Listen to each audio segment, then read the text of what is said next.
அறந்தறியாமல் செய்ததெல்லாம் ஐயா பொறுக்கணும். ஐயா பொறுத்து மாப்பு தந்து ஐயா வச்சு ரசிக்கணும். ஐயா பொறுமை தரணும்.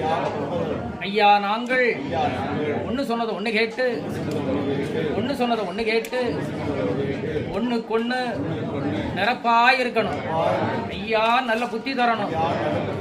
ஐயா அன்னமும் வஸ்திரமும் தந்து ஐயா வச்சு ரசிக்கணும்.